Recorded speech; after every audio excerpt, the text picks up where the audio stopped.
Immediately launched fixed-wing assets. We utilize these assets to transport personnel, specialty technicians, hostage rescue teams. We also utilize these assets to go back and forth from the East Coast and here in Utah to transport forensic evidence and other evidence that will be analyzed and is being analyzed at our FBI laboratories in Quantico and other laboratories, including the ATF. At my direction, the FBI released the first set of FBI photos of the suspect at 10 a.m. local time on 9/11. Then, shortly thereafter, the FBI reward of $100,000 was released at 10:45 a.m. local.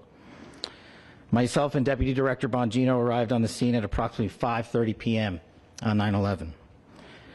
The governor led a press conference last night at approximately 8 p.m., where at my direction, the FBI released a never-before-seen video of the suspect. We also released new images to the public of the suspect. And just last night, the suspect was taken into custody at 10 p.m. local time.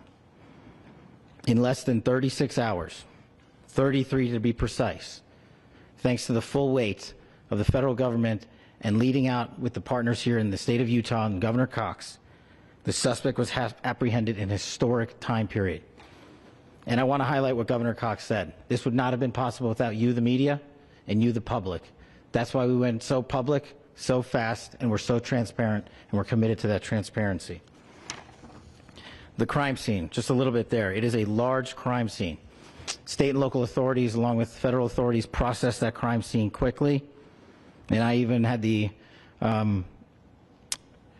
ability to walk through that crime scene and walk through the steps the suspect took to learn more about what was needed and what resources we needed to bear to create a full picture for the FBI and leadership back in Washington. Furthermore, thankfully to state and local partners, forensic evidence has been seized and continues to be garnered. Forensic evidence has already been evaluated at FBI laboratories in Quantico and state and local authorities here. We will continue to process evidence as we see it, as we collect it, and we will continue to deliver to Governor Cox and his team. Last night, we had a total of approximately 7,000 leads. As of this morning, thanks to your great work, we have over 11,000 leads that were called in to the FBI. And we are running out every single lead that we can. Every one of those leads will be run out. The arrest is a testament to the dedication of good law enforcement being great, and partnerships in law enforcement, which I've tried to highlight as my tenure as the director of the FBI. There is no better relationship for law enforcement than the FBI to partner with state and local authorities, and you've seen it here in these last few days. The FBI Salt Lake field office, along with our offices in LA, Phoenix, Denver, San Antonio, Las Vegas, Pittsburgh, Buffalo, our headquarters component in Quantico, all participate in the FBI. I want to express my deep gratitude to the employees of the FBI, the men and women, the evidence response team tacticians, the special operators, the agents, the support staff. You have done monumental work in historic time when the public, who had a right to demand such an expeditious solving of an investigation, the FBI answered that call diligently, critically important to our nation, and we delivered. And I'm proud to be their leader, and I'm proud to be the director of the FBI. This is very much an ongoing investigation, as the governor said, and we will continue to work with state and local authorities to develop the investigation, to provide them the evidence they need for their ongoing prosecutions, and we will be here to answer every call they absolutely have, as long as it takes, for as long as we need to find and apprehend whatever suspects were involved in this crime. Lastly, to my friend Charlie Kirk, rest now, brother. We have the watch, and I'll see you in Valhalla.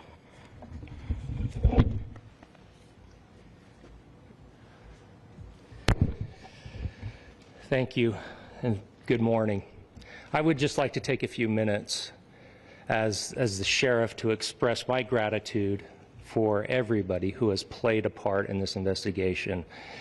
As you know, it's been a vast, a complicated, and a very, very fast-paced investigation. You're looking at people standing up here who are running on, if they got an hour's sleep in the last couple of days, they're probably lucky. It has been very taxing. It has been so impressive speaking on behalf of the local law enforcement to see the cooperation that we've seen in this type of case. Across the state, sheriffs, chiefs, our state partners have stepped up and have come to the call on anything that we needed. Our county chiefs have been phenomenal. Our Utah County Attorney, Jeff Gray, who's standing up here with us, has been phenomenal in leading us through this investigation. I would like to thank the federal government for their resources, their assets. Our local team here, our FBI team, has been extraordinary in helping us work through this and bring this person to justice. Most of all, I would like to thank the public, and specifically, I would like to thank the public who turned to prayers and who turned to positiveness for us. I would like to thank them on behalf of the law enforcement community because we needed those prayers. That's what we needed to get through this. We needed your support, and you gave it to us. We needed your patience, and you gave it to us. And I would like to thank you for the Kirk family because that's what they need, is your support and your prayers, and that will get us through all of this. So thank you, everybody, for everybody that have stepped up. We've had such a phenomenal response to this. Thank you.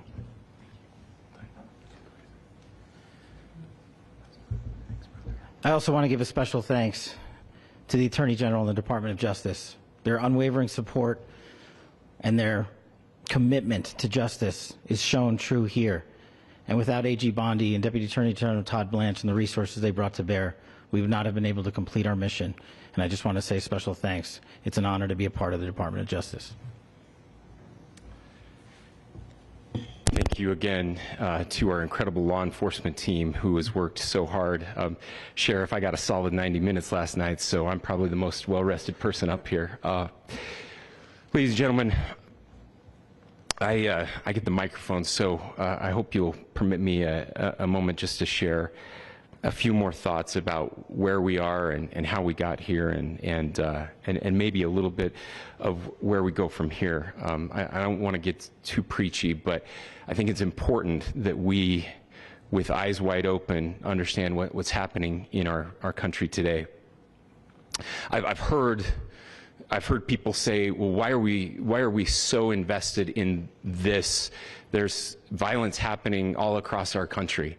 And violence is tragic everywhere, and every life taken is a child of God who deserves our love and respect and dignity. This is certainly about the tragic death, political assassination of Charlie Kirk, but it is also much bigger than an attack on an individual. It is an attack on all of us. It is an attack on the American experiment. It is an attack on our ideals. This cuts to the very foundation of who we are, of who we have been, and who we could be in better times. Political violence is different than any other type of violence for lots of different reasons. One, because in the very act that Charlie championed of expression, that freedom of expression that is enshrined in our founding documents, in having his life taken in that very act, makes it more difficult for people to feel like they can share their ideas, that they can speak freely. We will never be able to solve all the other problems, including the violence problems that people are worried about, if we can't have a clash of ideas safely and securely. Especially those ideas with which you disagree. That's why this matters so much. Over the last 48 hours, I have been as angry as I have ever been, as sad as I have ever been. And it was, as anger pushed me to the brink, it was actually Charlie's words that pulled me back. I'd like to share some of those. And specifically right now, if I could, I need to talk to the young people in our state, in my state, and all across the country. As President Trump reminded me, he said, you know who really loved Charlie? The youths. And he's right. Young people loved Charlie, and young people hated Charlie. And Charlie went into those places anyway. And these are the words that have helped me. Charlie said, when people stop talking, that's when you get violence. He said, the weak can never forgive. Forgiveness is the attribute of the strong. The only way out of the labyrinth of suffering is to forgive. Welcome without judgment, love without condition, forgive without limit. He said, always forgive your enemies. Nothing annoys them so much. A few months ago, I referenced this last night, Charlie posted to social media, when things are moving very fast and people are losing their minds, it's important to stay grounded. Turn off your phone, read scripture, spend time with friends, and remember, internet fury is not real life. It's going to be okay. He again said, when you stop having a human connection with someone you disagree with, it becomes a lot easier to commit violence. He said, what we as a culture have to get back to is being able to have a reasonable agreement, where violence is not an option. Now, again, to my young friends out there, you are inheriting a country where politics feels like rage. It feels like rage is the only option. But through those words, we have a reminder that we can choose a different path. Your generation has an opportunity to build a culture that is very different than what we are suffering through right now. Not by pretending differences don't matter, but by embracing our differences and having those hard conversations. I think we need more moral clarity right now. I hear all the time that words are violence. Words are not violence. Violence is violence. And there is one person responsible for what happened here.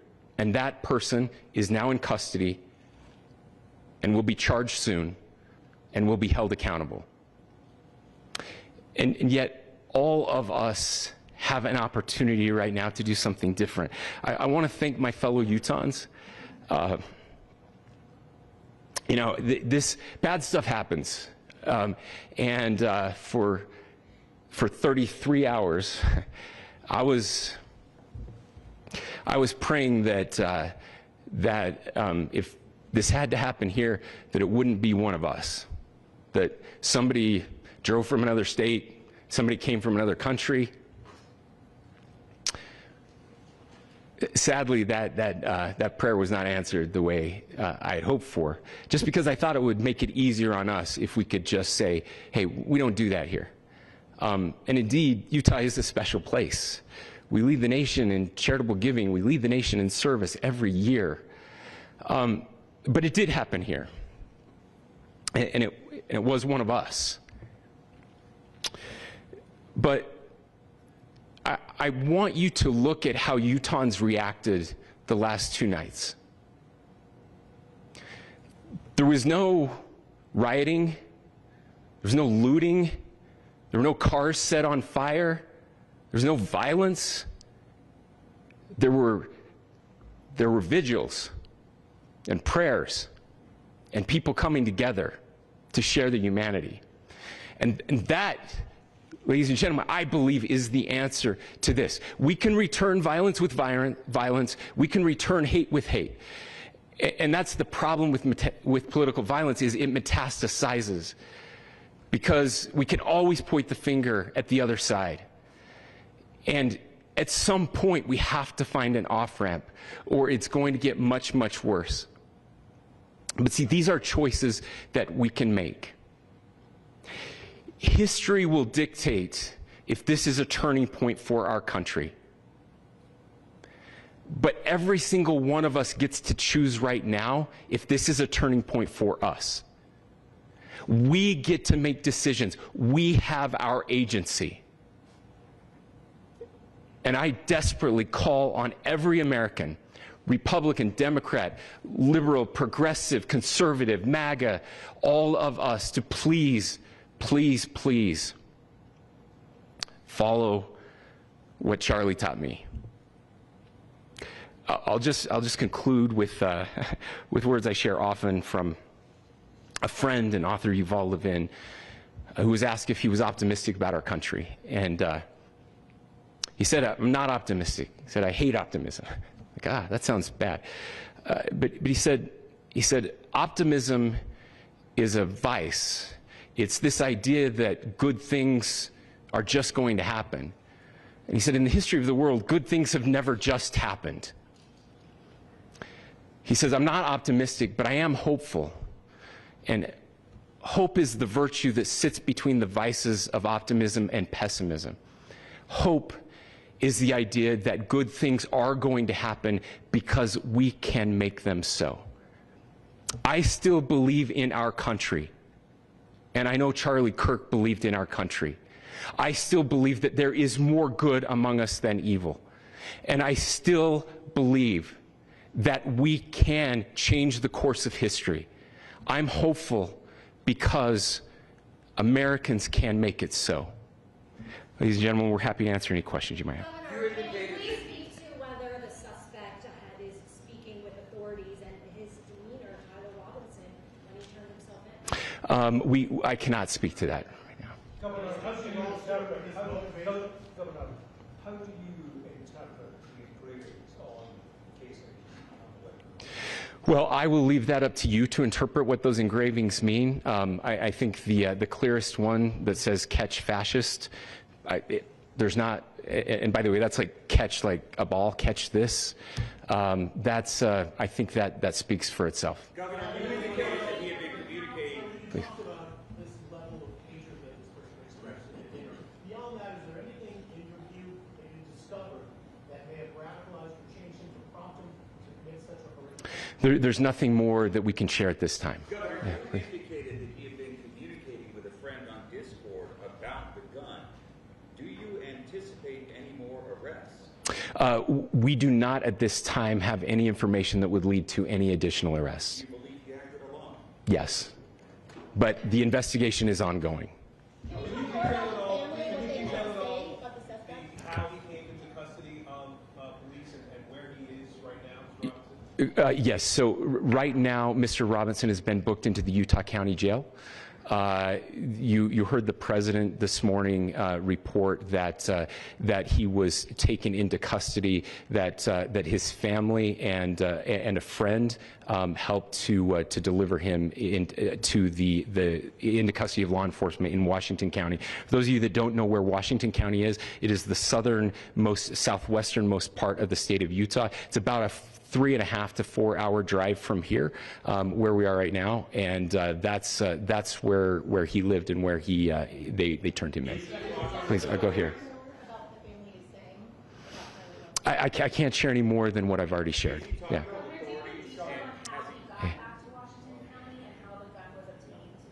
So how we obtained the gun was found here. So I don't have much more details on that. We do know that he drove. We had his car here on campus, and then we had his car going south back to the St. George. It's actually the city of Washington in Washington County. Is he talking with authorities and did he discuss a motive? I'm sorry? We don't have any information that would lead us to believe that. Yes, in fact, it was just released. Yes. Is he talking with authorities and did he discuss a motive?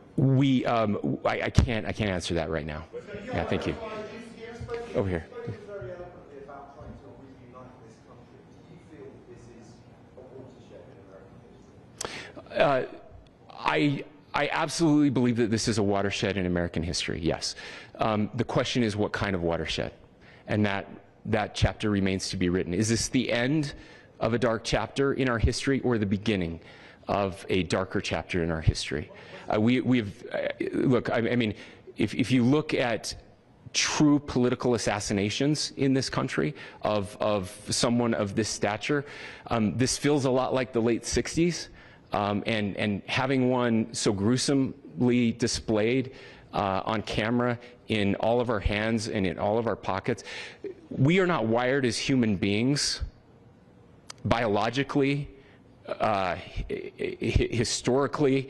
We have not evolved in a way that we are capable of processing those types of violent imagery. And by the way, we've seen another one with a gruesome stabbing very recently that went viral. This is not good for us. It is not good to consume. Social media is a cancer on our society right now. And I would encourage, again, I would encourage people to log off, turn off, touch grass, hug a family member, go out and do good in your community.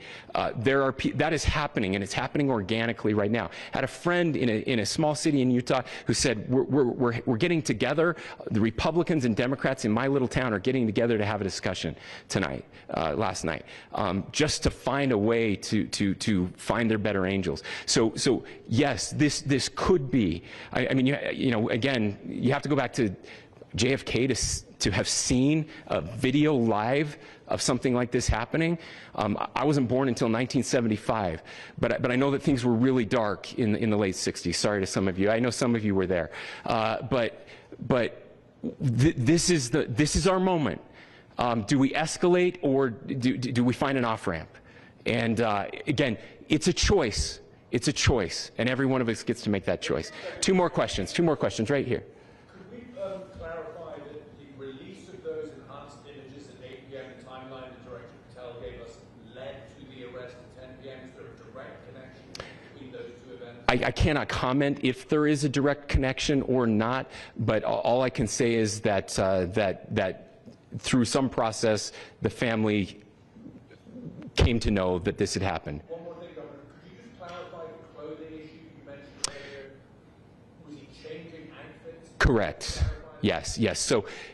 So when he's first spotted on campus, he has different clothing on, and then he changes clothing on the roof, and then changed back into that clothing at some point, so that when he was apprehended, when he was arrested, the clothing matched the clothing he had on before the shooting here at UVU. Last question here. Yes. Suspect was from Utah. Can you kind of tell us a little bit more about where, and was he a student here at this university, and is there any history of mental illness? Yeah. So I don't have any information on the mental illness part. He was not a student here at UVU.